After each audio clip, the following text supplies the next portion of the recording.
Welcome, friends, to episode 87 of our Middle-Aged Outlaws podcast and our new generation journey. How on earth are you doing, Adam? Yeah, wonderful, thanks. Wonderful, great. Yeah. Like being off work just for a few days really agrees with me. It looks like it. You look refreshed, you look sharp around the beard. Oh, just loving life. I love it. Nothing to do with the new generation journey? I mean, there's some highs and lows through these episodes of Raw, and, I enjoyed some of it. But yeah, my good mood began after I'd finished watching it, but that's just a coincidence. It's not because of it. Okay. A happy coincidence. Yeah. Okay, wonderful. Well, we watched 5 episodes of Raw, so shall we get into it? Let's get into it. So we're on the runway, and our destination is Survivor Series 1993. So let's go. So I'm so glad you could join me for perhaps the most significant summit in WWF history. That was our very first episode of Raw because Crush and Macho Man are going to be in a ring. If you'll remember, Adam, Crush had been on the phone. Macho Man wasn't sure what he'd done, but Crush kept hanging up. And let me tell you something, brother. Macho Man's done something to Crush. Well, I think we both quite enjoyed what's been going on with it, because the initial being like, did it just cut out? Did the line just go? And then, oh no, wait a minute. No, it didn't. This is Crush has beef. Crush has got beef. Then I was laughing a lot at how they were building this, because it's like all showing at the start of it, all of these significant like political moments and stuff like that. Then it's like Savage and Crush. Brilliant, eh? Like proper, it's kind of like the video package you get for like an Attitude Era pay-per-view or something like that. Eh? Heenan immediately, as soon as we've switched Raw on here, he's in wind-up mode with Savage. He's got cameras backstage waiting for Crush's arrival. I don't think Macho speaks for this episode. And Vince even says to him, "Are you okay there, Randy? You know, something incomprehensible." Like saying that he's got stuff on his mind and stuff like that. To be honest, I thought they did that quite well. Because he's there, but it's like he's totally checked out. He's not doing his job. I can't recall ever watching a wrestling show and one of the commentators doesn't speak because he's distracted by something. That's pretty class. Yeah. Yep. It's so funny. This is 1993, and I feel like I'm seeing stuff that is refreshing and news, know the word, but it feels new. Some of the stuff. Yeah, I know what you mean. Yeah. Okay, our first match is the Steiner brothers versus my boy PJ Walker, who Vince refers to as Corey's student. Come on, Vince. I was kind of wondering what was going on there. That man is the future, just incredible, for crying out loud. And Tony DeVito, isn't he a quarterback for the New York Giants? No, Tommy DeVito. I think it was Tommy. Yeah. Yes, Steiner's first out, and I think Scott Steiner may have impacted the future career of one of these guys. It must have been DeVito, because he does that thing that I've seen him do in WCW one time before, where he has a guy up in a suplex and drops him down into a pile driver. Yeah, and just drops him on his head. Yeah, is that just after he pointed to Savage and said, "This is for you, buddy," or something like that? Yes. So Savage has got multiple beefs going on, and he's trying to act like the innocent party around here. Everybody's just been, just randomly speaking to Elizabeth at the bar. Savage just going mental. I didn't know if it was supposed to be like a thing, or did he genuinely mean, "Hey, you're my guy. Here's a move in honor of you," or is it like, you're a dick? I think it must have been a like, "This one's for you, buddy" sort of thing, because they talk about him joining the Team America or whatever it is. Yeah. Throughout this match, Scott keeps beating the shit out of someone, then dragging them over to their partner to tag them in, which is kind of heelish, especially in 1993. Yeah, well, we'd seen the head shrinkers kind of do it, and we thought it was very in keeping with who they were. But the Steiners are meant to be a babyface team. They they finish it pretty quickly. Scott does a lot of the heavy lifting in this match. It's kind of a bit of a exhibition for him, but they finish it off with the bulldog, and it's over. Yeah. So I think, did we get a vote in one of the episodes last time? A fan vote. Yes, and was it for a participant in a match or something like that? I can't quite remember. But they just, if they have done it, then they've decided this is a moneymaker because they must do it at least twice, I think, maybe 3 times. Yeah. Over the course of these episodes. Yeah.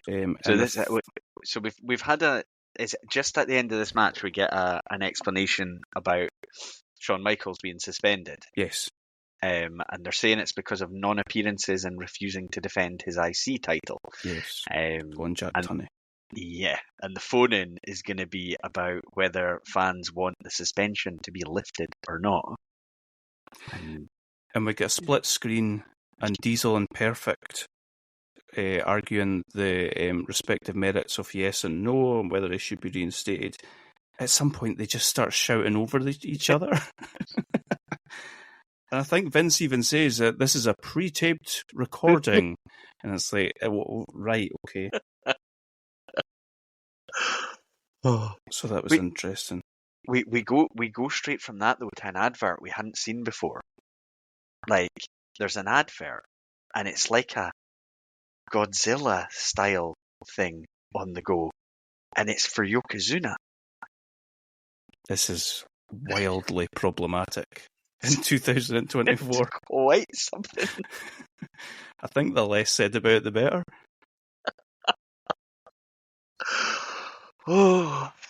We jump next to an IRS and Scotty 2 Taylor match. Yeah. I am slowly but surely developing something called IRS heat. He cuts a tax cheat promo on the way to the ring. Does he have... I don't think he has music. I expected the money music, but... Yeah, no, I think you're right. Yeah, so I was, sort of complaining a little bit the last time that not everything is about being a tax cheat, but, he's equating every single moment, every beef, every issue he has to this. Like, he's just living in a tax bubble. Yeah. He's got no other hobbies. And, this is, a very highly respected worker in ring. And are we talking about Scotty Too High? Oh, yeah. Sorry, you're talking about Mr. Rotunda. Oh, I was. And I had hoped when Vince randomly started calling him Mr. Rotunda that maybe they were going to, just ease a little bit away from everyone being a tax cheat, every babyface being a tax cheat. They should set him up at like the BBC IRS, and they could just go around shouting at people and event. Like he might pick out a few. Anyway, did you notice? And I've noticed this a lot. Like Vince kind of screws up a lot when he's doing commentary. Yeah, well, first of all, he gets Scott Taylor's name wrong and refers to him as something else. And he completely mumbles his way through a Pet Sematary promotional thing that's going to be on next, doesn't he? He's talking about, the 1-2-3 Kid having stolen a win against IRS recently, but it was PJ Walker. It was, because Razor Ramon came out. And Heenan corrects him about he didn't start getting in my head during this run of 5 episodes because he started mumbling something about how many people in the world chew chewing gum, and I was thinking, what are you talking about? That's what I've taken away from these episodes, is that you have to watch the jobber matches because of what they're talking about on commentary and because of Heenan.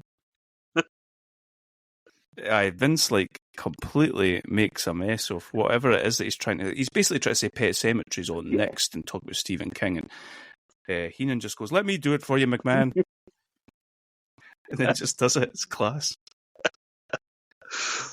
And IRS does his sort of, kind of, more than a clothesline lariat, and gets the win. Takes us to an incredibly sexy Tatanka Ico Pro advert. Oh, nice. Brilliant. I like to see it. Too much Tatanka, sexy Ico Pro enthusiasm. I'll move on. Yes, I'll let you do the next thing because I think you really liked it. This is the Jeff Jarrett stuff, yeah? Yes. Double J, yeah. Okay, I it's been mentioned many, many times. I've never really been a big Jarrett fan. I don't mind the guy. Sometimes listen to his podcast. He's been through a hell of a journey, but as a character, he had to go away for me. I just didn't want to see him on screen. I don't know what's happened here because as I watched this first promo for Double J, Jeff Jarrett, he's from Nashville. He wants to use the WWF as a springboard to music success. He's doing a vignette talking about the Country Music Hall of Fame. He's talking about how corrupt everything is, how he was born into a wrestling family. He's already become the best wrestler in the world. And he talks about how he's also the best country music star in the world, and he's going to show it to everyone. I love this. Wow. I don't know why, but like, see the moments where he's doing his ha-has and he's doing his spelling out his name. Oh, this hit in a completely different way when I was younger, and I'm watching it here thinking this guy's such a dick, but in a more positive way than I used to think. It's funny because he's not. It doesn't seem like he's trying to come over particularly. He's not coming across particularly heelish. Mm-hmm. He's just like very matter of fact telling you what's going to happen, and they do build up to like more and more arrogant and cocky and that. But I liked it as well. I just thought it was really long. It did, yeah. But I don't necessarily mean in a bad way. Just like how the hell did he remember? Because he's just talking non-stop. It's impressive. So this must be his proper introduction then. Yeah. He's he'll have been in whatever Jerry Jarrett's company was, so he will have been established for quite a long time, I would think. But yeah, this is him coming into WWF, and he gets, I think it's several episodes in a row, isn't it? He's gonna have every episode we watch, I think. Yeah. Nice. Next up, we get the undefeated. No, is he? After that, is he still undefeated here? He loses his undefeated streak at something they reference, but we don't see. It's like a Superstars or something like that. He wrestled Borga on Superstars, didn't he? Yeah. So we got Tatanka. He's wrestling Mike Sharp. The Superstars is starting to. I'm getting a wee bit FOMO from not watching Superstars. By the way, they keep showing all these epic-looking things that are happening. Yeah. I remember I used to love Superstars when I was a kid. Mm-hmm. Anyway, they show like quite a cool coming together of Tatanka and Borga backstage at Superstars. Yeah. I don't know what it is about seeing stuff like that. Obviously, we see stuff like that and like throughout as we were growing up, we saw stuff like that all the time. But there's something about seeing these era superstars like clashing backstage that comes across quite not realistic, but you know what I mean. Yeah. Right, this needs to be addressed, and I'm really interested to get your point of view on this. Heenan at this point asks Savage what is going on. Like, you're very quiet. Why aren't you speaking? Savage goes on a multiple-minute rant about Hulk Hogan, calling him a backstabber, a liar, a prima donna. I'm worried that Crush has been speaking to Hulk Hogan. He's a snake. And all this sort of stuff. What is that? I had to look up because I was thinking so Hogan's away, and with where we are, he's not been seen for a little while. Was it early in this calendar year that it was King of the Ring, wasn't it? That was his last. That was his last. Yeah. And he doesn't go to WCW until 94, I think. He's doing like Santa with muscles or something at this point, isn't he? I was wondering, is there just an assumption that at some point he's going to come back? You know, and is Savage just going totally off script and bringing in his mind some reality to this? Vince would cut over him if he was. You would if he was just fully going off, going away from what he was supposed to be saying. You would think Vince would put a halt to it. It was really weird. It's kind of glass. we haven't seen Hogan, you know, for since King of the Ring, and it's so like focused on him because you would think what he's supposed to be really focusing on is Crush, but Crush is almost like secondary Aye. in this rant he has. He's calling out Hogan, he's referencing what happened with them years ago and all that when Savage was the heel Mhm. in that whole thing, but still clearly quite brilliantly thinking of himself as being in the right. This is really, and he doesn't hold back. He's calling him a liar, a backstabber, all that. They must have thought at some point down the line this is something they can call back on Aye. when Hogan's back with the company, and maybe at some point they thought, well, we'll do another Hogan Savage. Mania 10 is months away. Yeah. Maybe they had thought that could have happened there, but yeah, it was weird. Brilliant. Tatanka gets the win, obviously, and we jump to that little squirt of a man. He reminds Joe fucking Fowler. He reminds me of Squeak Scolari from Basketball. Nice. He's a little bitch. He's a little bitch. And I've also got there's something a little Sean Astin about him as well. But, okay. So he does a Survivor Series type preview, but I don't actually think he calls out any matches or anything at this point, does he? He's kind of highlighting it as the event, but then there was something that really annoyed me in what he said, and this bit wasn't really his fault. When we were proper young, we were young at this point, when we were younger than this, and it was 5-man teams, the hook line of teams of 5 strive to survive really makes sense. Beautiful. Teams of 4 strive to survive doesn't make sense. Does he say 4 teams of 4 strive? Yeah, which they are. At this Survivor Series, they are teams of 4. Yet another reason to sack him. You just need to change the phrase. It doesn't work. Thank God Todd Pettingill... Now, I know we gave Todd Pettingill a hard time during, what was that, SummerSlam 93? Yeah.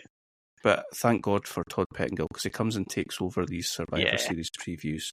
Yeah. Next up, we get Dennis Diamond. Yeah. Jobbing to Bam Bam Bigelow, who is awesome. Big Dennis Diamond, he had 3 matches in the WWF. Oh. And this being his first. So you've done some research. You've given some respect to Dennis Diamond. I think it's a good name. It's got potential. Heenan is absolutely brutally winding Savage up at this point. And Savage is taking the bait surprisingly. Yeah. Like, what did I do? Because Crush has arrived by this point, and I love how they're like, Crush has arrived in the building, and it cuts to it, and Heenan's right in his ear. Yeah. Oh. He's so good at it. He's brilliant, eh? Yeah. He's the absolute star of these shows. Yeah. Savage, like, what did I do, huh? What did he say to you? And all this sort of stuff. Brilliant. What have we all about the Bam Bam match? Yep. Bam Bam's amazing, and we just say the same stuff all the time, but he's amazing. He's so agile. He hits an enziguri at one point. Yeah, and he I think he slingshots himself over the ropes for a splash. Does. And, yeah. And during this match, we find out 65% of fans have said no to Shawn Michaels being reinstated. I was thinking when they first did the promo, are they going to play these votes for real? Are we, going to hear real results? And when it started going that way, I thought, I think they are. I think these are the real results. They've not been smart enough yet. They'll smarten up. We get a Diesel plea for yes votes, and he says the wrong vote, which is quite clever. He says the wrong one for vote this for yes, it's the no or whatever. Or the other way about. Yeah. Okay, main event time. Bobby Heenan is in the ring. He introduces Crush, who is accompanied by Mr. Fuji. And that's immediately a shock, I think. Yep. Because the whole thing about Crush being out was that he'd been basically squashed by Yokozuna. Mm-hmm. And Savage had told him he had his back. And Savage... I mean, I can understand Crush's beef because he let Yokozuna drop a couple of banzai drops before he pulled him out of the ring or something. Yeah, after 2, I think it was. Yeah. So, or maybe 3. Yeah. Listen, brah. I mean, he's got a legitimate beef. Yeah. What did you think of the whole The summit, the biggest summit in WWF history. I quite enjoyed it. I felt like, I was thinking from the start, they're making this into this massive thing, and am I going to buy it? And we all know what this is, but in terms of just letting myself be drawn into it, I quite enjoyed it. I felt like I felt like the way he played it in the build-up added to it, because he wasn't really talking and things like that, and he's clearly very worked up about, it comes across how much he had valued this bond, even if he, didn't pull him out of the ring quick enough, and how you can find a justifiable reason for how pissed off Crush was, and for me that made it feel pretty but genuine enough for me to buy in and just sit back and quite enjoy this. Amazing. I liked that Crush was in street clothes. It made him look like an absolute beast. If he'd turned up there in one of these purple all-in-one things that he starts wearing, and the silver and purple makeup, face paint, it looked a bit silly, but he looks like a total beast. Savage is savage. All through this, he's come across a little bit soft, I would say, and he's like, it's all right, we'll get this all sorted out, he's my friend. But he's flipped now, and he's seen the writing on the wall, and he's telling Crush he's made a mistake. You're aligning with Fuji, that's a mistake. Shake my hand. And he's like in his face, pointing in his face, like he's trying to be a peacemaker, but he's so confrontational. It's brilliant. Yep. And Crush is conflicted, surprisingly. Yeah. He looks conflicted. Maybe he's playing. I love Heenan selling in that moment, because he is just desperate for the drama. He wants to make sure Crush is being successfully led astray, and when he thinks, whether he's in on it or not, when he thinks that Crush is going to shake the hand and talk it out and all that kind of thing, he looks absolutely livid. And at some point he's trying to get in Crush's ear, and Crush actually pushes him away at one point, and he's just like, let me come to my own decision. Ultimately, Crush does shake Macho's hand. They're giving it the best mates routine. And Adam, what would you normally expect it to happen? Shake a hand and then? I thought it was going to be in ring, yes, shake of hand, and then a strike or a clothesline or something like that as soon as a back was a little bit turned. But they did it a little bit differently. Did you like it? Yeah, because I knew at some point it was going to flare up, but I didn't know for sure it was going to be on this episode. And when they left the ring, I kind of thought, oh, okay, it's not going to be right now. So they caught me off guard a little bit. I really liked it. He just... as expected, he destroys Savage on the outside of the ring as they're walking back down the aisle, and he gorilla presses him and drops him neck first on the guardrail, and it looked vicious. It looked to me like Savage didn't know it was coming. I'm sure he did, but it was great. And he sells the hell out of it, Savage. Sells it brilliantly. And it's at this point that Cornette comes out looking like the happiest man you've ever seen. It's just like, yes, what have we done to you guys?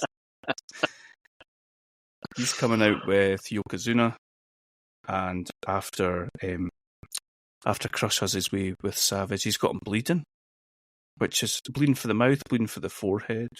Probably something you didn't see very often in 1993, unless Ric Flair's on your telly. I kind of thought it made it stand out. It seemed a bit brutal. Yeah, absolutely.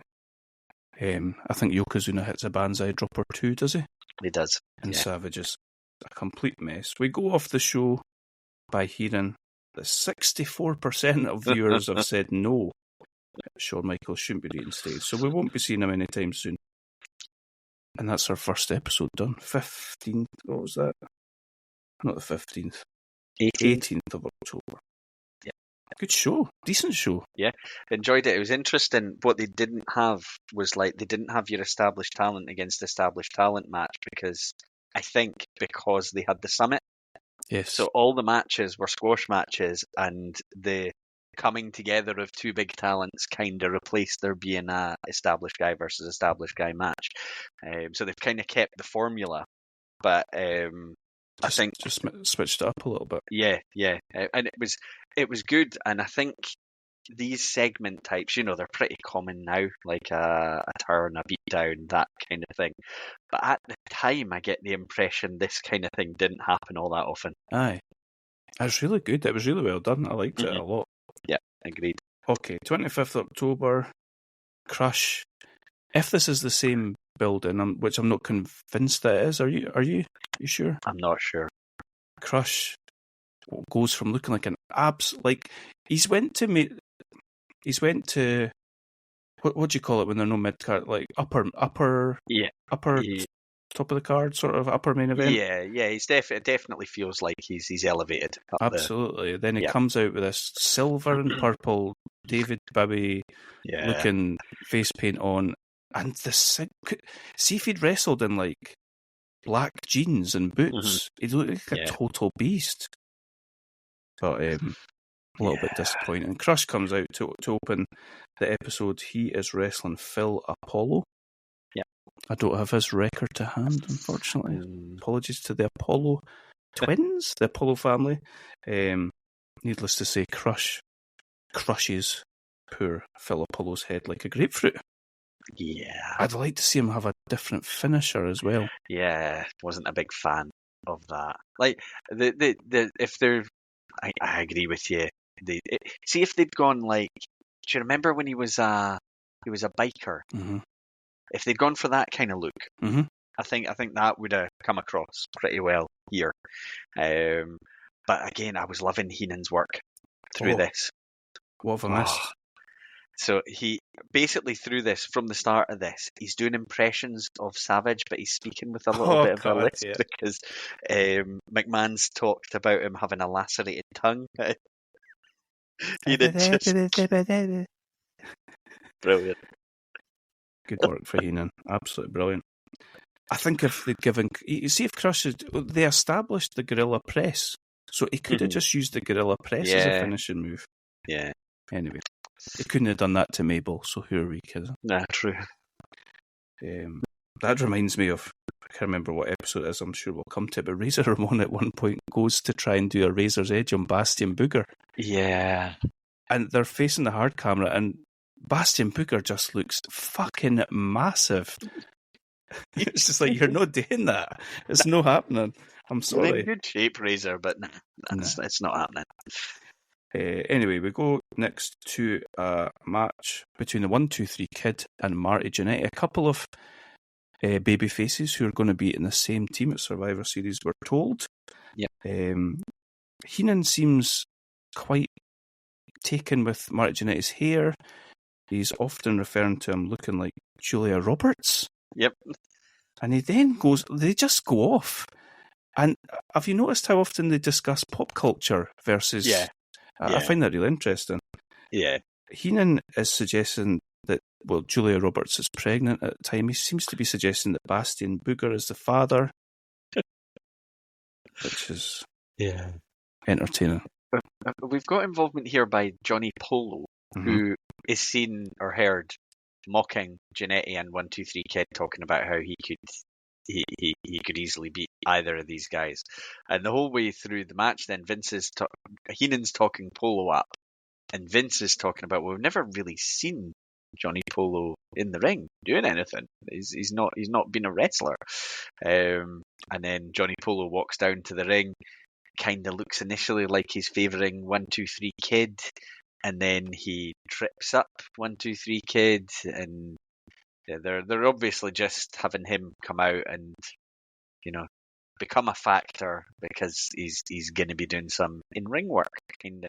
I didn't remember him as an in-ring worker at all as Johnny Polo. And was he? Yeah, I think if he has any matches, it's not going to be many. I don't think. I wonder if Marty Jannetty must turn heel at some point, eh? Yeah, probably. Yeah. Either that or he'll just get fired again. Well, there was no Facebook at this point, so he was probably all right. Jannetty, that we get a ref, but it's quite a good match, by the way. Yeah. It's like a sort of, it's actually like quite a modern match. The way that they go back and forth quite a lot. Mm-hmm. I quite liked it. Yeah, and they're both good workers, and 1-2-3 Kid in particular can sell like hell for anyone. And it's an interesting dynamic they're kind of having to stick to here because they're both baby faces. Neither of them are, the most over baby face in the world. But they do have the sort of common enemy that's turned up outside the ring. Yes. Yep. Which helps them out a little bit, I think. And eventually does get involved, like you say, and eventually he's the deciding factor in the match. Jannetty ends up outside.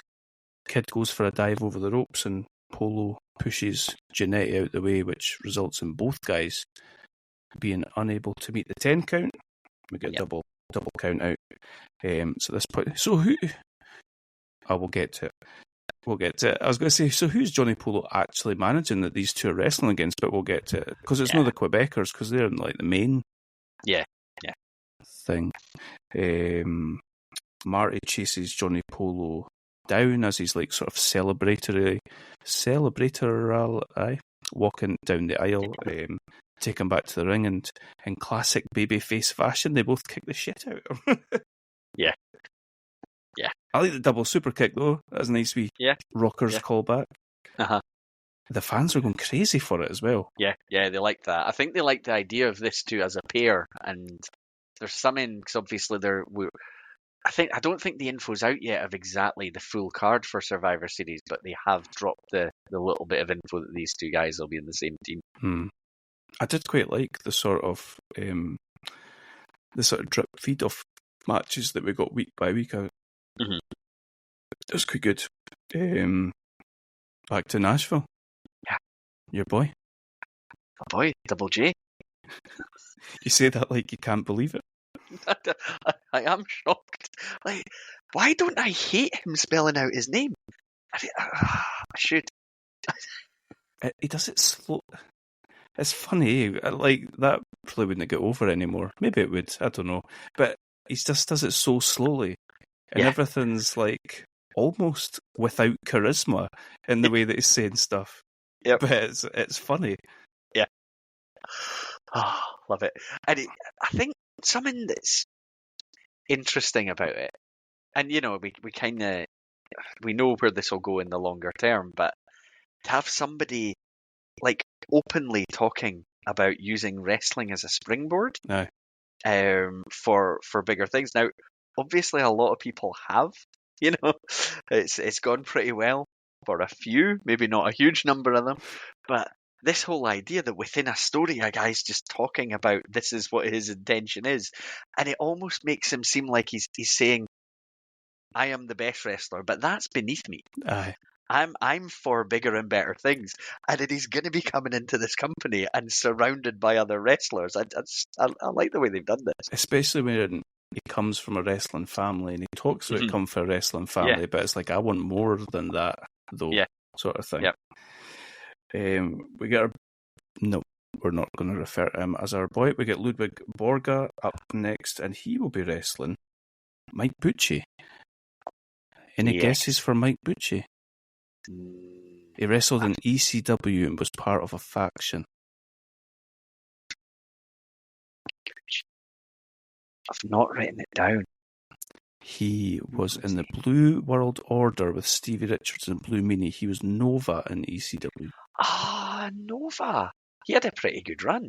He was pretty good in ECW. Yeah.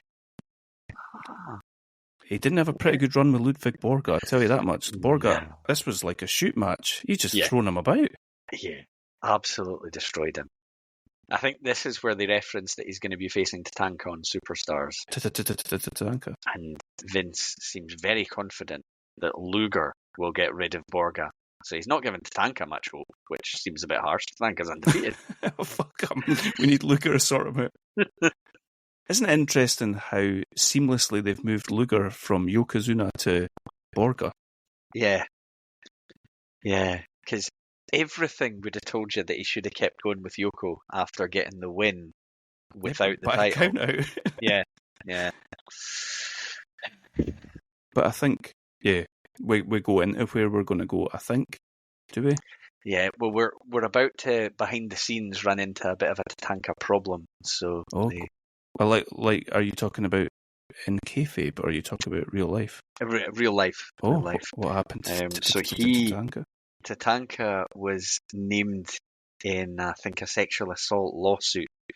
So I think it was a civil case that was being brought, which I think they wanted him off TV. Wow, I didn't know that. There you go. This we'll get when we get there. I think that in this Survivor Series, every match is maybe impacted by someone not being there that was originally supposed to be there. Thank God that's what you said. I was concerned as to where you were going there.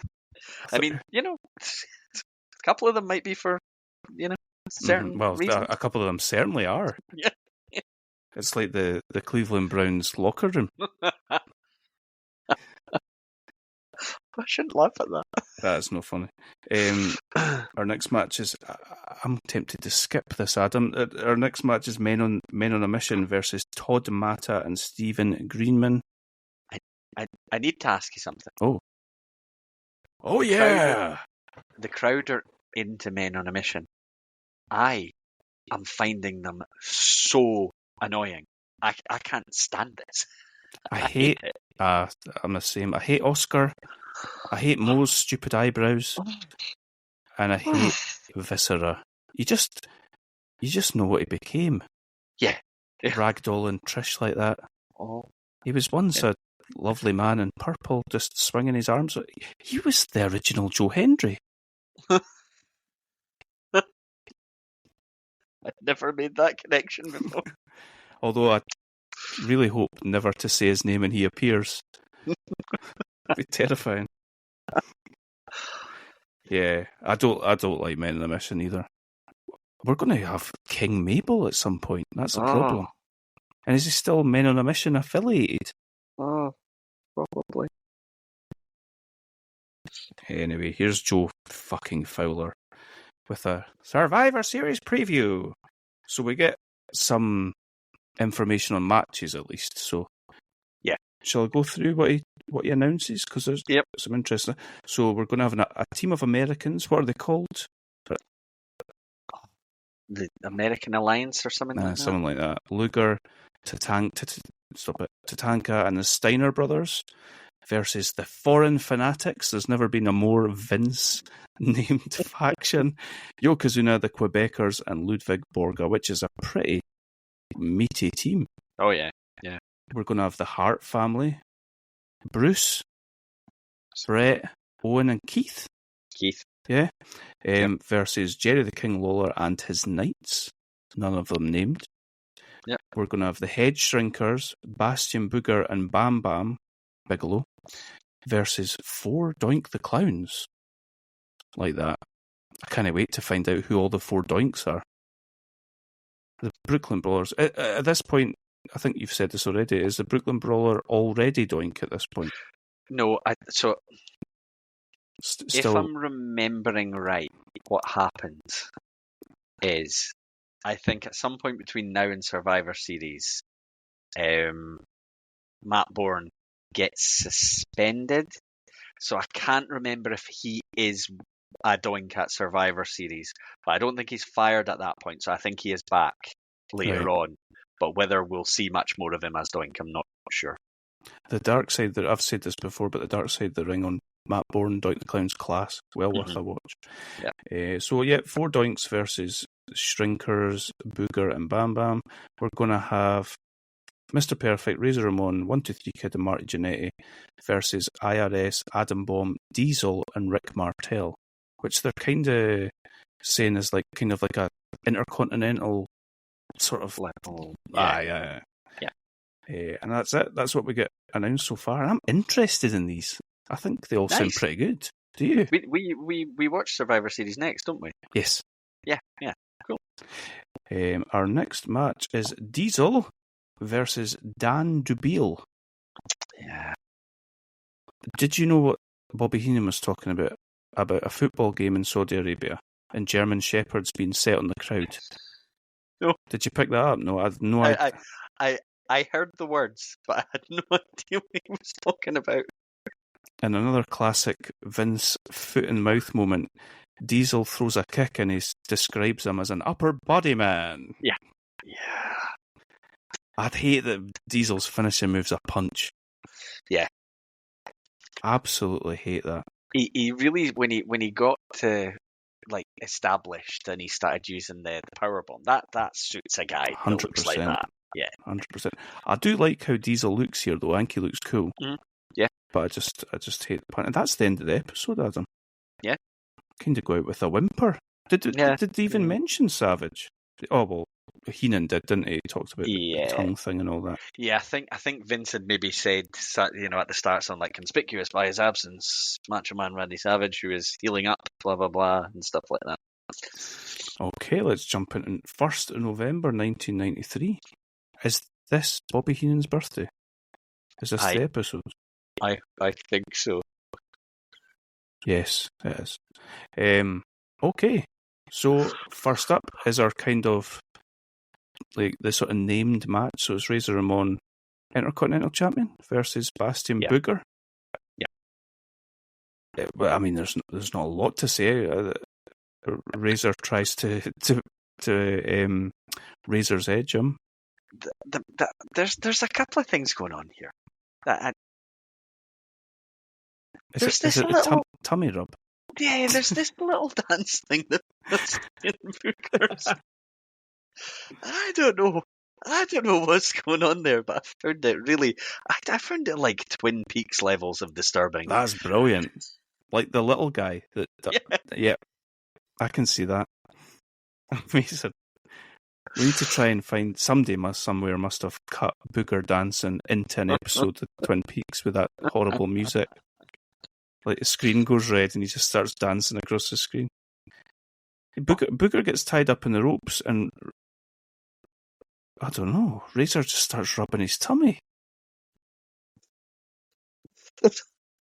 Yeah, you mentioned Heenan talking about his birthday. Right, so Bobby Heenan, who is this middle-aged man who is grey and is a heel, and he's so excitedly talking about the fact that it's his birthday. And I looked up, and the day this aired was actually his birthday. Amazing. And he says to Vince about 5 times that it's his birthday. And he asks Vince in a way that sounds really Scottish, "Are you deaf?" It does. What was that all about? That's brilliant. Oh, that really tickled me. He says it funny as well. "Are you deaf?" I do like that Heenan seems to just be saying this not in a way to get it over or anything like that. He's doing it. He's being genuine. He's really happy. It's his birthday. He's got kind of this childlike enthusiasm about it. And sometimes he's kind of using it to belittle Vince. He's like, "You're not invited to my party," and all these other people. He's like naming sort of some celebrities and stuff that are coming to his party. But he's like adamant that Vince isn't invited. But it's something about, he's like thought of as this sort of slightly, well, definitely heelish character that is a little bit over the top a lot of the time, but he just seems to love that it's his birthday in a really childlike way. I don't know, it just got me. It just made me laugh all the way through. Class. He does mention it a lot as well. We after Razor gets Razor tries to go for the Razor's edge. It does not go well for him, but he manages to roll Booger up and retain his Intercontinental title. That was an injury waiting to happen, trying to go for a Razor's edge there. I wonder what you talk about the next thing, and then I'm going to look up if Bastion Booger's still alive. Okay. So we move on to another Summer Survivor Series report, but it's not that guy. It's Todd Pettengill. Yes, we're back with the crowd creep. We've moved on from Joe fucking Fowler, and we've got Todd Pettengill back, and I'm happy. But he seems to be trying to sell us a boxing pay-per-view. Is it a Riddick Riddick Bowe Bowe match or something? and Evander Holyfield, which I found weird. There must be some cross-promotional thing going on there, I assume. We're hearing about Tatanka losing his streak, lost to Ludwig Borga. The foreign fanatics all got involved, Fuji distracting the ref, Borga using a chair. He pinned him with his finger. Oh, that's considered surely disrespectful, that. Yeah, but then Tatanka's got to go away for a little while, so they need to sell the injury angle. And yeah, Lex Luger got himself involved, but Tatanka got his ass kicked. And we've got a Vince interview with the foreign fanatics. Cornette massively selling the beating Tatanka took. Cornette looks absolutely thrilled as he's doing this interview. He's brilliant on screen, and he's a great talker and all that, but his selling, his facials and stuff like that are brilliant as well. He looks so happy with what they've done. I think he maybe calls him Tonto. He does. Yeah. We've got Johnny Polo, who is loving life, and it's going to be Borga against Scott Steiner next week. Yep. When we cut back, Keenan says, and they're all coming to my birthday party. My birthday party! Why does Borga claim that Scott Steiner is illiterate? Yeah, I don't know. JR would be really angry with that, because he would have his I don't know, whatever it is that Americans get when they graduate from Michigan State. I mean, we know, obviously, he was brilliant at maths. Well, there you go. That's a very good point. Yeah. A man with a mullet like that's not going to be illiterate. Did you find any good news on Bastian Booger? 2010, at 57. So he must be pretty young here. Does not look it. 2010, 47. I'm not saying that. It'd be about 40. Okay. Nobody wants to see a 40-year-old fat, hairy man dancing like that in his underpants. Nah. Saying that, there's a market for everything. Well, yeah, true. The Executioner is taking on Mr. Perfect in the ring. Did we establish, was that Terry Gordy? Did we establish? Yeah, certainly was the last time. I assume it's the same again. Very one-sided. Perfect. It's interesting. It's funny because if you think about this in kayfabe, that Mr. Perfect needs a good 5 to 6 minutes to work away on this guy's leg to get a win over him. Yeah. Which is quite funny. He again, and I've noticed this before in his previous Raw appearances, Perfect he looks like he's really enjoying himself. Nice. And I don't know if it's like, it's on TV, but it's not a pay-per-view. It's maybe a bit more relaxed and all that. He just seems to be enjoying it. There's a moment in this where Perfect has the Executioner in like a submission hold, and McMahon says something like the Executioner needs to work on his flexibility, and Heenan says eventually the Executioner will be beside himself, and McMahon finds it absolutely hilarious, and Heenan says, "It's my birthday, enjoy yourself." And then he says, "You will not offend me with a cash gift,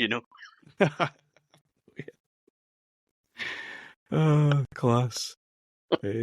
Perfect Plex gets the win. Why does he work on his leg if he then goes for a fisherman suplex to win the match? Yeah, very strange. Did he have a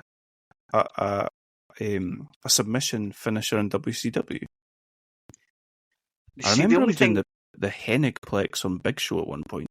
Yeah, I can remember in the matches with Brett and stuff, I think he quite often went figure of four.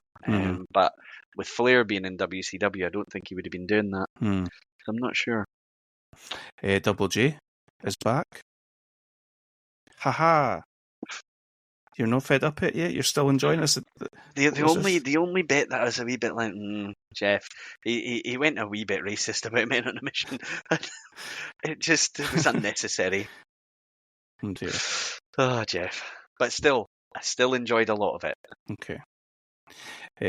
Smoking Guns versus Well Done. Yeah. Now, I recognised the name Well Done. I felt like I did as well, but then when I looked him up, I didn't know Yep. where from. Exact same, because I didn't recognise either of the guys. The smoking guns are just... They're turn off. They're go for a pee, aren't they? Mhm. They're horrendous. Yeah, I was even though I didn't know Well Done, I was cheering for them here. Wanted them to get the win. Well, they came out with Harvey Whippleman. Yeah. Is this when Heenan refers to him as like... You know how Harvey Whippleman was called Downtown Bruno? Yeah. Is this where Heenan refers to him as like a man about downtown or something like that? I think so, yeah. Like this was just kind of like the middle-aged Outlaws formula of isolate Bart and let Billy Gunn take his inhaler at the side and then do his hot tag stuff. This is what, 93. So we're more than 30 years ago here. Depressingly. What a career Billy Gunn's had. Oh, it's unbelievable. And he still looks incredible. Unbelievable. Like, he's probably better now than he did then. Aye. That's insane. It is. And to think he's got both his kids are adults in wrestling, it's crazy. And they both really look like him. Right.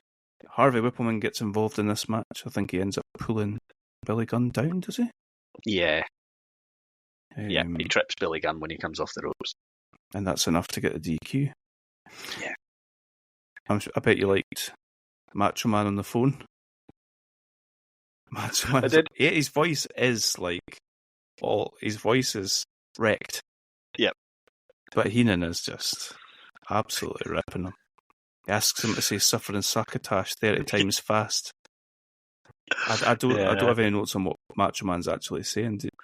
He's talking about how he's going to be back next week, and how he is going to be looking for Crush, and I think is this the point where I think this is maybe the point where Heenan sort of talks around the fact that he knows he's an announcer.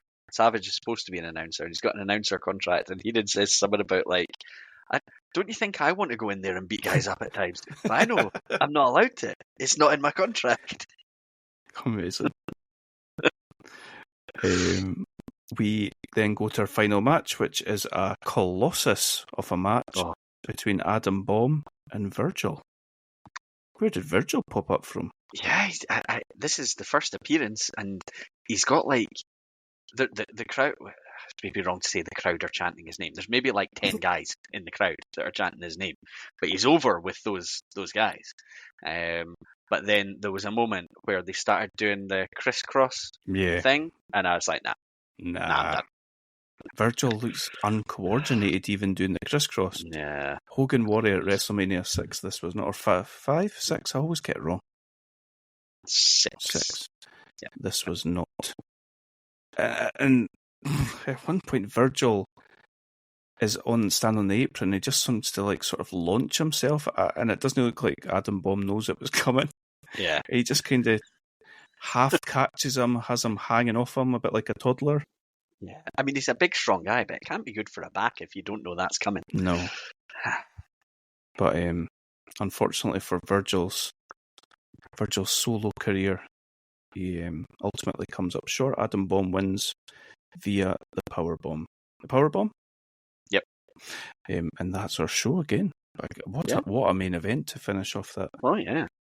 Episode of Raw. I saw a clip with Dustin Rhodes the other day, and obviously Dusty worked a lot with Virgil, and he was asked if he had any positive memories of Virgil, and all he could he says, I've only got one thing that I could possibly say positive about Virgil, and it's in his trousers. He's like, okay. Anything else? And he's like, no. Okay. So the 1993 Batista. It's Virgil. Wow. Here we are, Adam. November 8th, Bushkill, Pennsylvania. It's my birthday. It's your birthday? Yeah. So it is? Yes. You've been waiting for that. Brilliant. Well played. Happy birthday for What are we? What birthday are we celebrating here? This would have been my 13th. Oh, what a time to be alive! Oh yeah. Oh, absolutely. So we kick off the show as we always do with the three announcers standing ringside, and is Heenan wearing a bulletproof vest? Yeah.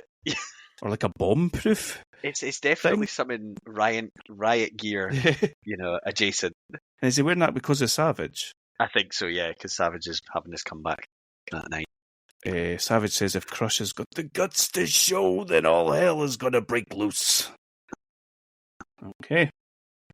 We kick off with our match that we previewed from the previous week. So that's Ludwig Borga versus Scott Steiner. A couple of beasts. Yep. Good luck with that one. I'd love to have heard them going over their match beforehand. Maybe this is where Scott changed. Maybe, like, obviously he's looked a little bit rough and reckless in some of the matches, but I can imagine after this one he's like, nah, I'm not taking any more shit. That's it. Yeah. Do you know what I really, really liked about this match? Is that Borga was dominating pretty early, and then Scott hits a couple of his patented suplexes, and any time Scott manages to get any sort of offense in, Borga just rolls out the ring. Yeah.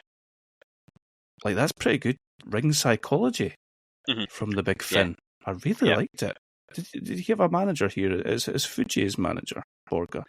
I don't know that he's actually, because does he, when he's 1-on-1, has he actually got anyone in his corner? Sure. Because it is like he's aligned with them while maybe not, directly being managed by them. Yeah. It's actually quite a good match. It's pretty cool stuff, like Scott hitting the overhead belly on a man that's the size of Borga. Yeah. Looks really, really cool. Stupid little bitch Hebner counts 3 at one point, and Scott's like, hey bro, you just counted 3. And he's like, no, it was 2, I think it was 3, Earl. Definitely does. Maybe that's why he started doing his little gimp thing. 1, 2, because he just did 1, 2, 3. Yeah, maybe that's where it started. Damn it, we found it. Yeah. The nucleus. Okay. Where we go? Small pack. That was the small package. We have the Quebecers coming to the ring. We've got Vince is so angry. Well, the Quebecers coming. Walking down. Yeah. Amazing. We have Rick come out, and at one point, Rick is on the apron, and Borga just grabs him by the head and pulls him over the ropes. Yeah. By his head. Looked a little bit stiff. That's amazing. The Quebecers jump in. They're not actually fighting any of the people who are in the match. The Quebecers are fighting with Rick, so Hebner's like, okay, like let's see how this pans out. Yeah. And eventually I think Scott and Borga get involved, so it's a DQ. They have to make sure that Borga continues to be undefeated, I assume, because he gets the win. And I've just got my notes here. Like, it feels like the build towards Survivor Series is quite organic. For like the teams being together and the way that they've been matched up and stuff like that. Yeah, they do quite a good job of it. It doesn't. I think in a lot of years, looking back, it felt very okay. Here's some heels, here's some baby faces, and we're just gonna kind of squash them together and say those guys against those guys. Yeah. But I do feel like they're kind of linking the stories together. I agree. Yeah. So we get another vote this time. This is all very mean, Gene, isn't it? Yeah. What's the vote for this time? This one is who will face Pierre from the Quebecers, and the options are the 1-2-3 Kid, Marty Jannetty, Doink, or Lex Luger. That's right. I think they know what way this is likely to go. Well, I'm just looking forward to a Pierre versus Luger match. Sounds pretty excellent, to be fair. So, or Doink, or 1-2-3 Kid was an option. Yeah, he would just wreck 1-2-3 Kid. Yeah. Double J is at the Grand Old Opry this week in Nashville. Yep. He continues to pretty much. He is cutting the same promo every week, but Pretty He does start incorporating that they're going to rename the WWF the Double JF. nice. He seems to have a driver as well now, just taking him from country music place to country music place. Our next match is... Are we going to start no-selling men in a mission matches? Yeah. They're wrestling Steve Smith and Vince's boy, Corey Student. Yeah. The only note I've got here is whoop, there it is. Yeah. A lot of this, like my notes are more about Savage and the stuff that's being said on comment. Vince is like warning Savage he can't get physical, and Savage is just like, I wouldn't dream of it. And yeah, I think eventually Mo comes off the top, squashing Mabel onto the jobber, and that's it. That's not good. I don't like the way you said that. It sounded like you were going to say jobby. Sorry about that. I appreciate your apologies. Todd Pettingill has come to save us. He immediately hits us with a Brett promo. Thank you, Todd. Todd is God. He says that every Hart will be there at Survivor Series to watch him take down the Hart team take down Jerry King Lawler and his Knights. And I won't tell you what I've got in my notes, but it's not very complimentary about Bruce. But basically, he'll be trying to get himself front and centre off the camera. Oh, of course We get... What do we get? Superstars last week. Doink sent a little video to the head shrinkers. He's like... every week he's sort of introducing... They've already told us 2 weeks ago that there's going to be 4 Doinks, so it's not much of a surprise, but we get... This week he's introducing the head shrinkers. There's going to be another Doink, and then I think the following week we get the third Doink. And then Todd just pulls out of nowhere a beautiful little present for us. He tells us we're getting the Rock and Roll Express versus the Heavenly Bodies for the Smoky Mountain Wrestling Tag Team titles. Yeah, kind of came out of nowhere, that one. Todd. Obviously, we've had the Heavenly Bodies a few times, and then is it one of the episodes before this? These ones, I think we've been introduced to the Rock and Roll Express, where we were just left thinking, these guys never young. But yeah, but I thought that could be fun. Definitely, I'm looking forward to that, even if just for the Gigolo jig and a good bit of Cornette shenanigans on the outside. Yeah. And then we get a promo for The Undertaker. It's like it's an anti-drink and drive advert, isn't it? Is it? Yeah. With The Undertaker? Yeah. Oh, no. Basically, it says don't drink and drive or you'll end up 6 foot under. Jesus Christ.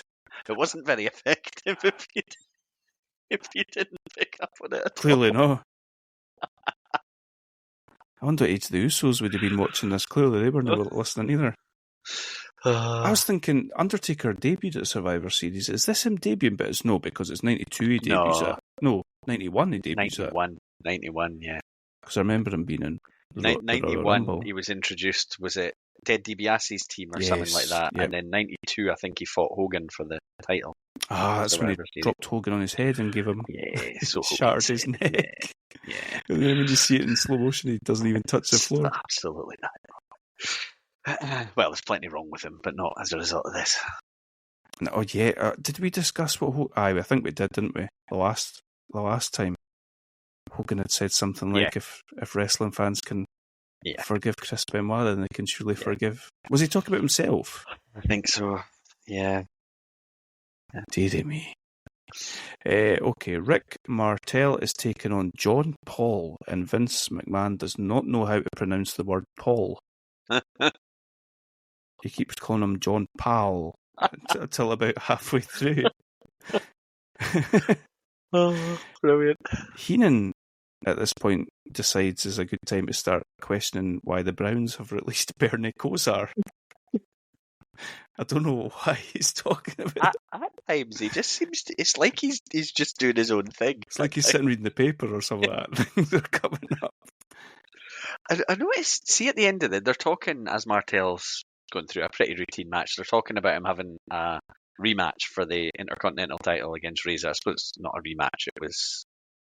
There was no champion, wasn't there? It was a final, basically, that they met in. And then at the end, he pulls out the arrogance spray, which I thought of as being previous era to this. Like, I remember it being like with Jake when he was blinded him. Yep. Yeah. And it's back. Arrogance seems to be back. Yeah, he seems more. I think we discussed this last time because he doesn't seem like over the top the model Rick Martel. Yeah. Whereas now it seems like maybe they're going back to that. Yeah, they need to align him with the heels, don't they? He would do little bits and pieces, like he'd do a cartwheel and then things like that in mid match. But it does seem like they're just trying to remind everyone before we get to Survivor Series. Vince says, "Look at the teeth on Martel, will you?" Good. Thanks for your contribution, Vince. This next bit is just absolutely tremendous. Yeah. We have got a match scheduled for Dan Dubiel, Jobber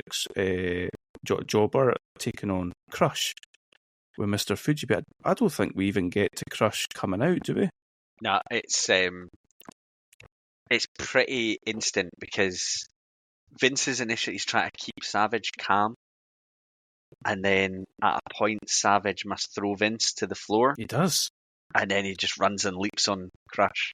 It's amazing. And it's at this point we get the angle Samoa Joe pull apart with millions of refs and officials and all that, and I'm just like, this build is incredible. Oh, yeah.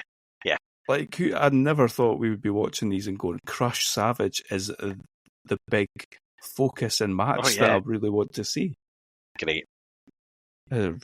What an incredible job. So we're back and we've got Bob Backlund taking on Barry Horowitz, but that's not the story. Savage, it's like he's had his batteries refreshed. Yep. And he is full of juice. He's brilliant on commentary now. Yeah, Vince is like trying to get Heyman to stop winding Savage up. And then it's almost incidental what's going on in the ring, but there's something, and I don't know exactly what it was. It's maybe just a mannerism or something. There's something Bob Backlund was doing that really made me laugh. It was just, I think, being very Bob Backlund-y. I've always found him quite unnerving, Bob Backlund. And I think he maybe is. I think that's maybe real. Aye. And but they're talking about Crush's. We're getting the story that Crush is locked in his locker room. And I think this is again where Heenan says he's got the same clause in his contract. He wants to get in the ring and beat up people like Razor Ramon, but his contract says he can't. And he's Savage is then like really having a go at Heenan, which is great. Few people do flying off the handle better than Savage does. 100%. I think there's a feeling of believability about it. Oh, definitely.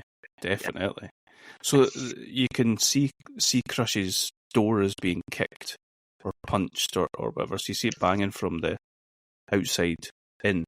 Suddenly breaks out of his room and Savage just takes off for the commentary table, sprints away up the aisle, and it's a really good camera angle that you see like looking down backstage, like looking down at a hall or something like that, and Savage just comes for Crush as he's managed to break out of his room, and they're going at each other again and getting pulled apart and all that.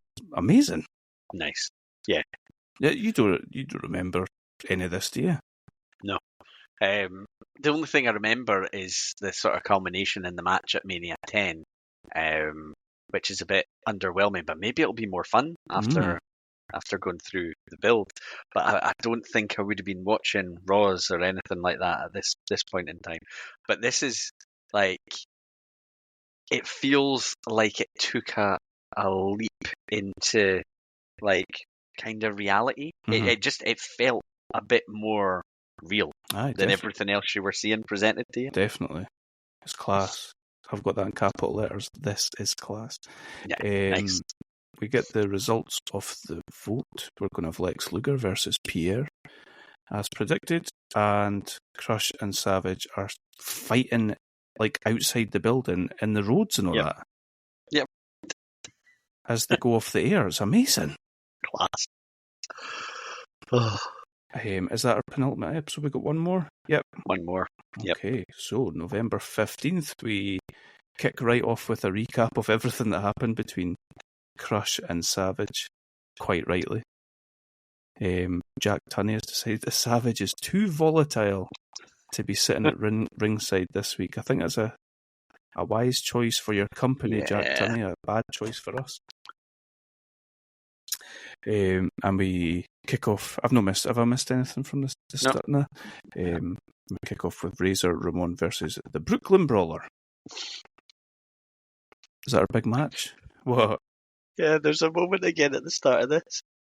It's something about the way Vince says it. So he says, Vince says, "Look out, here he comes, Bobby Heenan." Bobby Heenan goes, "That's not Bobby Heenan. I'm Bobby Heenan." That's my favourite. Yeah. Absolutely. Vince does say it weird. Yeah. Here he comes, Bobby Heenan. That's not Bobby Heenan. I'm Bobby Heenan. He's so good. Oh dear. Vince just sort of quietly tells us that Shawn Michaels will be replacing Jerry the King Lawler, who is having some legal problems. Yeah, some legal problems. That's it. Him and Tatanka sat in a cage somewhere. Yeah. This is the most aggressive I have ever seen the Brooklyn Brawler wrestle. Yeah, he really tries to go after him, and then he just kind of, eventually he's just going to get his ass kicked. But he tries. What do you? I don't know why I've taken the time to remark on it during this match of all matches, but Razor's punches are class. Yeah, he's. I think he was always one of my favourites. But when you're maybe a 12, 13-year-old, you maybe don't have the same appreciation of what you're actually looking at. He's really effective in the ring. That I think everything looks real and believable. But there's I think a smoothness to it's probably the wrong word, because that can maybe look choreographed. It's and unreal. Like a natural. Yeah.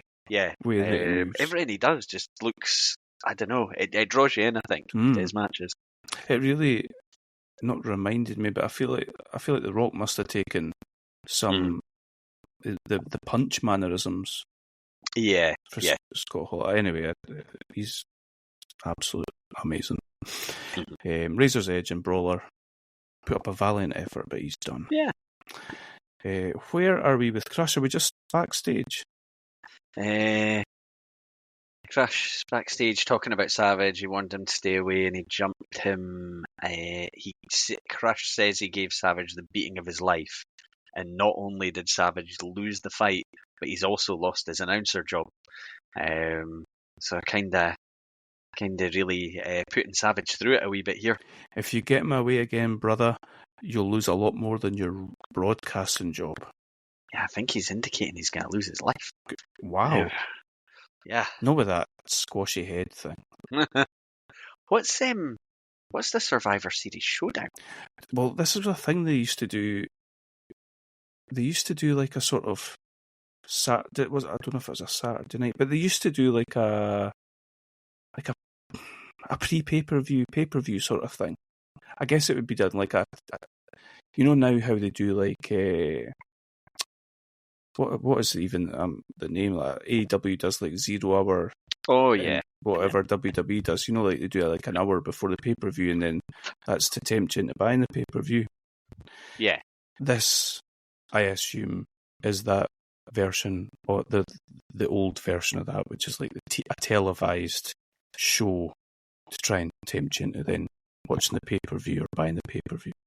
Okay.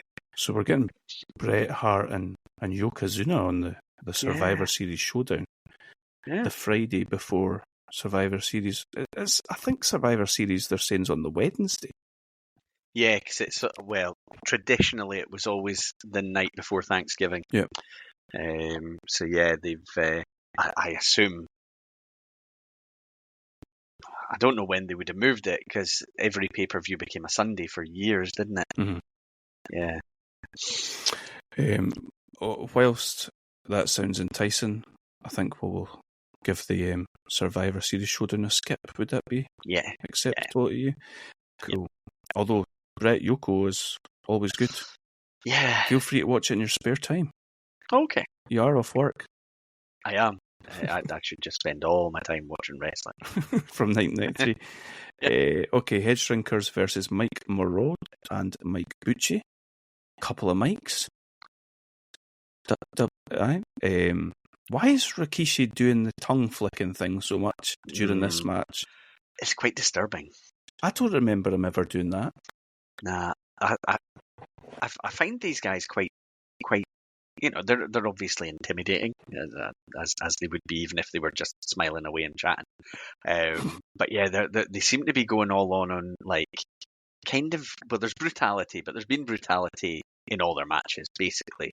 But there's something a bit more, I don't know, it's like sinister about them. Aye. Well, they're battering them, then lifting them after two. Yeah.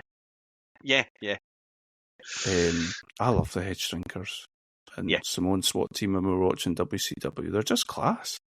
Can't beat them. I have got a fat splash and it's over. I assume that's supposed to mean fatu. Yeah. Okay. We go to Superstars this past weekend. Lex Luger's getting all this sort of rah-rah promos, isn't he? He says Tatanka will be with the All-Americans in spirit at Survivor Series. They're talking about him like he's dead. They introduce their new tag team partner who's going to replace Tatanka. It's The Undertaker. This could have been an amazing time to debut the American Badass. Oh, yeah. Yeah. I'd had it in my mind it was going to be Savage. And I think Vince even dropped a hint. Yeah, about it being Savage. So I was really surprised. And then, what do you make of The Undertaker? Like, revealing the inside of a jacket that's like the flag. It doesn't fit, does it? That was weird. Nothing says American Pride like a zombie funeral worker. Yeah, that was weird. That was weird. And I think the previous episode, Vince says, "Could it be you, Macho Man?" And he's like, "I pledge allegiance to the flag." Yeah. So I was assuming it was going to be Savage because his crush on the other side, Quebecers, Borga and Yoko. No, crush. Well, spoiler. He's not, but I think he will be. Oh, okay. Okay. But I assume we're sowing seeds for Taker Yoko. Yeah, we must be. By bringing him in here. I think the way that the story will actually go at Survivor Series will probably go to that, because that's where we're going for Rumble, isn't it? Oh, yes. And we know that they've basically matched up. They've matched up more Luger with Borga, like you mentioned earlier, than they have with Yokozuna. So yeah, that must be beautiful. Okay, we get our build match of Pierre from the Quebecers taking on Lex Luger. I've got Pierre versus Lex Luger with Johnny Polo. So that's either wrong or Johnny Polo's turned face, which is highly unlikely given the smugness of his character. Yeah, I don't think it would work. No. Do you enjoy this match? I've quite liked what I've seen of Pierre, in that he's a big guy. He can move. And, at times in watching this, pleasantly surprised by Lex Luger. But this one in particular didn't really grab me. Although they did give Pierre a few bits and pieces here. They'd certainly, they'd been making him look like a monster for a while. And I was kind of cheering him on as well. But that's not the story we're ultimately going to be telling here. So, Luger's your face of the company. It's interesting that he's taking on this guy. I suppose he's a tag team champion. At one point, Pierre has a brain fart in midair, and he looks like he's trying to do a leg drop and an elbow drop at the same time, and just sort of comes down on top of Luger. So he just goes back up to the top rope and tries again and misses. The funny thing is, they're sort of telling the story. The announcers are definitely telling the story about how the Foreign Fanatics team, because they're evil, want to eliminate people as we go from the American Alliance team. And the fact Tatanka's already kind of been, injured in storyline and needed to be replaced. And they're kind of indicating, well, Pierre could now injure Luger, but it never really seems to occur to anyone that it could go the other way. Well, especially with the way that Luger wins this match. And Bobby Heenan is disgusted. Yeah. I wonder what he uses it. He uses the illegal forearm against Yokozuna, doesn't he? In that SummerSlam match, that's how he knocks him out the ring. Yeah, it's an odd thing for a patriotic American babyface to be doing, smashing people with his titanium plate in his arm. Yeah, I mean, it's a funny one because I remember, I definitely thought that the rule is it maybe when they get to Mania, there's a point where Luger isn't allowed to use it. Or was that at SummerSlam that he wasn't allowed to use it? Maybe. Did we get a ref bump, maybe? Could have been. Maybe. Ref maybe just didn't see it. But there's no real mention, match by match that he's not supposed to be allowed to use it, which made me assume, was it something, a crafty cornet got put in the contract or something like that he wasn't allowed to use it in that match. But Heenan's all over the fact that it's a loaded forearm that he's got. He's disgusted by it. And that ultimately wins the match for Luger. And poor Pierre is taken away in a stretcher. And I think Johnny Polo's shouting he's knocked out or something like that. He's unconscious or something.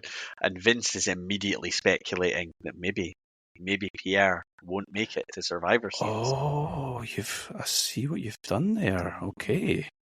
So is Savage on commentary for Survivor Series? I don't think so, but he is now. I think he's. This is going to sound really weird, and I don't know how it'll look. I think he's in a match, but I don't think it's this match. Right. I think he replaces Mr. Perfect. Right. Who is another one that can't make the show. Jesus, didn't tell me he's in the same boat as... It's not as dubious reasons. For some reason, he doesn't make the show. Because like I mentioned earlier, I think every match is impacted by somebody not being able to make it that was originally advertised. And I think in that Razor Ramon one, I think it's Mr. Perfect that isn't there, so has to get replaced. And I think Savage joins that team. So he's there, and Crush is there. So I assume something will happen at some point. Amazing. At this point, we're going to have a team of like Corey Student, Mike Bucci, Tony DeVito. I don't hate the idea of them being separated in match, because before, like a couple of weeks ago, there would be no reason to have had them 100% in the same match. I think I said that to you. I like that we don't have Macho Man v Crush on Survivor Series, and they're, like you say, they're not even in opposing teams or anything like that. Yeah, it's just like happening. Yeah. It's not like building to a match. It's a genuine hatred and rivalry sort of thing. Yeah, so I definitely had this on VHS, and I think I'm remembering this right. Okay. Does it have like Luger with a turkey on the front cover of the? Do you remember? I don't remember, but that wouldn't surprise me at all. That would feel like a bit of an obvious guess, but I picture that in my mind. Anyway. Yeah. Okay, we go to Big Diesel taking on a guy called Sid Garrison. Yeah. Diesel wins via elbow drop. Yeah. That's how inconsequential this is. He doesn't have many issues. No. I don't know if Sid Garrison was quite wee, but when I was watching this, I was a little bit in awe of the size of Diesel. I was like, Jesus, this guy's huge. And there's a point where he's like twisting Sid Garrison's head, and I'm looking thinking, you gotta go easy on this. That's gonna come off. Class. This is crazy to think that WCW tried about like 4 different gimmicks with Nash before any of this happened. I think he's always said that everyone knew he'd been a bouncer, and like basically he's being a bouncer here. He's cool. He's dressed usually all in black. They've given him, what, a trucker thing or whatever, but he's coming across like a bouncer. He's got the glove and all that, and he's doing this all the time with his hands. So yeah, I don't know how they never got to just thinking, let's just give this a go. Let's have him wear dark colours, look pretty cool, be massive, and just destroy folk. What, you don't look at him and think, Wizard of Oz? What else was in WCW? Was it called something Vega or something?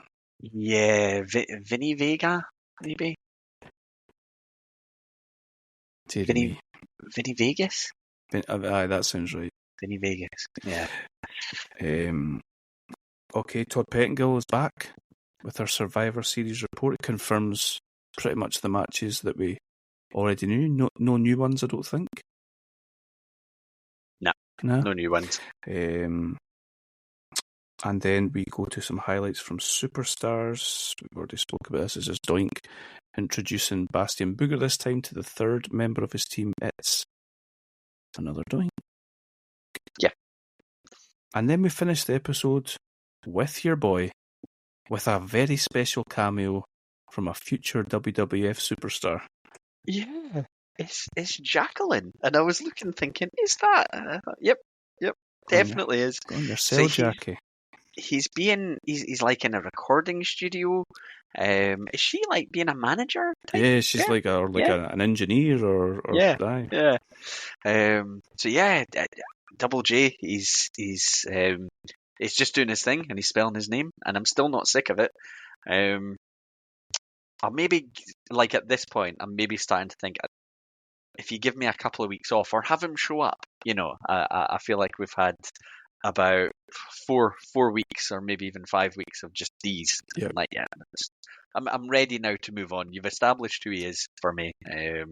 Now have him, come out and maybe cut an in-person promo or something like that. I wonder if we'll get his first match maybe the weekend after, or the Raw after Survivor Series. Yeah, possibly. Yeah. Aye. So, and that's it. I think he has a guy in sort of laying down a backing track for him, and he's very unsatisfied with what the guy does. So he basically says, "Do I have to do everything myself?" sort of thing. He really, I don't even. It's weird because I don't even really have any memories of Jerry Jarrett or anything like that. But just from what I've seen of Jerry Jarrett, and the way he talks and the way he looks when he's younger and stuff like that, I feel like Jeff just looks exactly like him. He seems exactly like him. Yeah, I think that's right. So yeah, that's us.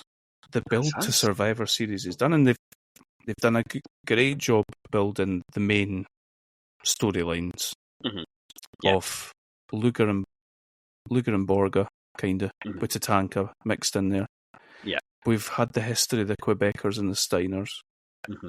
And using the foreign fanatics to kind of take people out and all that. It's class, and this Crush Savage stuff has just been...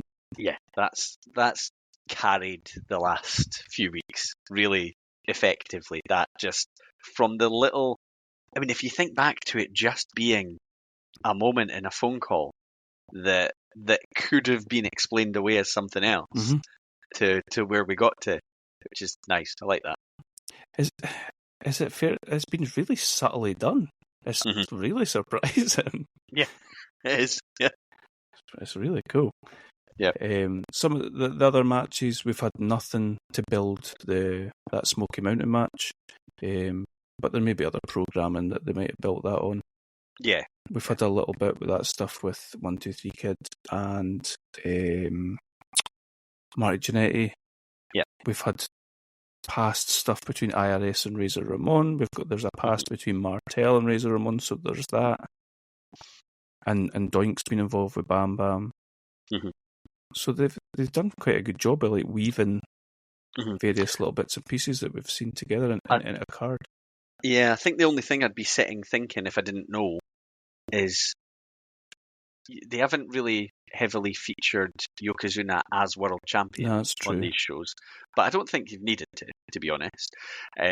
But I would maybe be thinking, well, where are we going to go with Yokozuna? But we've seen the piece go into the place it needed to go for that to start making sense. Yeah, it's really interesting. It's like a different way of storytelling, whereas now it would be like the pay-per-view would be the culmination of the last few weeks, whereas this feels, and a bit like what they did with SummerSlam, the pay-per-view feels like another step in the story. Yeah. Does it feel like to you like there's still bigger names to come in? Is that just like a symptom of this being the new generation and new stars being required to carry the company?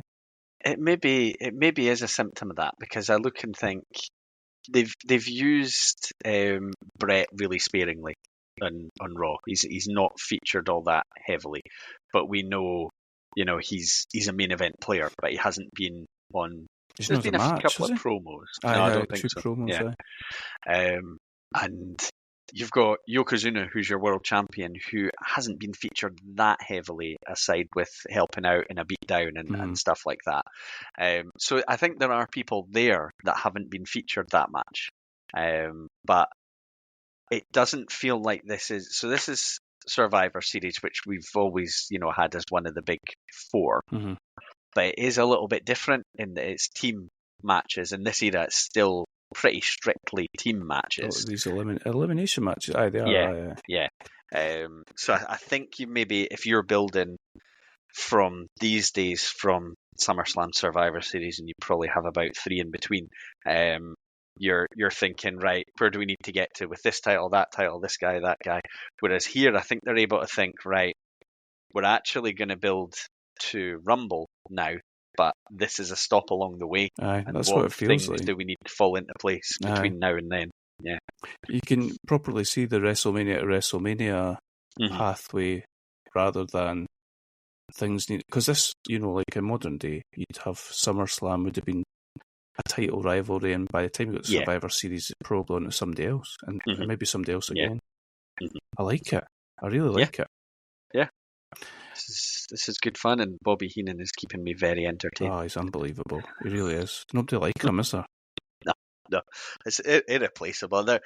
If somebody tried to be like it now, it just wouldn't work at all. Nah. It'd be horrendous. I really liked Heyman and JR together round about that Invasion time, WrestleMania 17 time. Liked Ventura and Gorilla Monsoon together. They had a good dynamic. I don't particularly love Vince. It's just that Heenan just sort of carries him along. Yeah.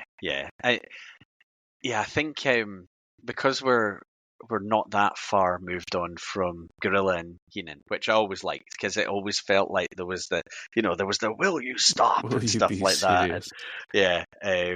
And it just, I don't know, it kind of worked. Whereas with Vince, I don't know, he's almost too wooden. I don't know. It just doesn't quite click, but we're going to have to put up with it for a while. Mm-hmm. It's funny because obviously you know who Vince is, obviously. And it comes across that he's trying to get things across. Yeah. Whereas when you didn't know that, you just think of him as a sort of straight-laced presenter. Yeah.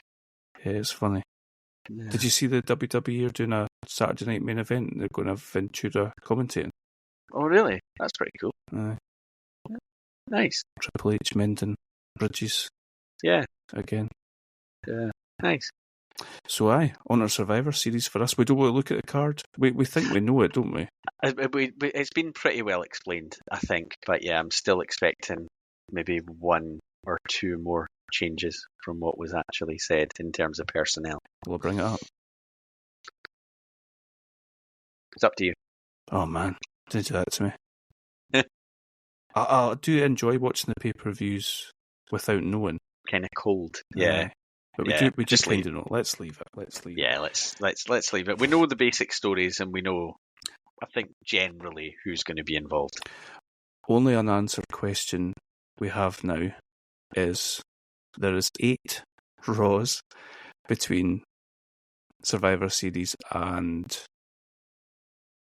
Royal Rumble. Okay. Do we want to add in any Raws with the Survivor Series, or do we just want to watch it on its own?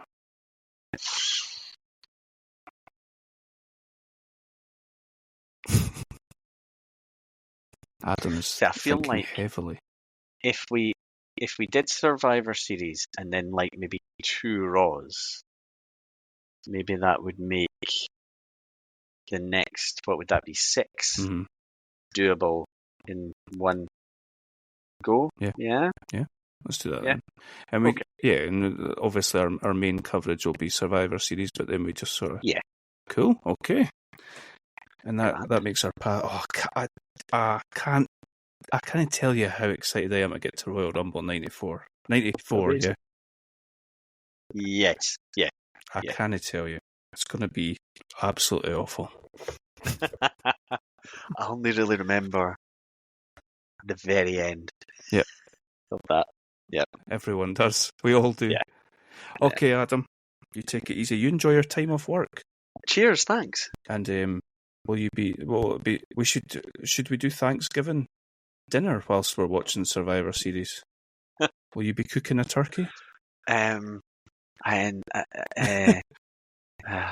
You could be celebrating your Houston Texans romp to an AFC conference. Well, I mean, it started well. Yeah, see, that's a funny thing with a turkey dinner.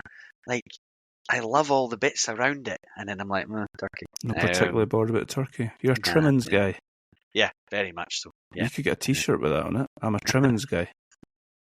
I don't know why that sounds so funny. Right. 2 weeks' time, it'll be 4 Strive to Survive.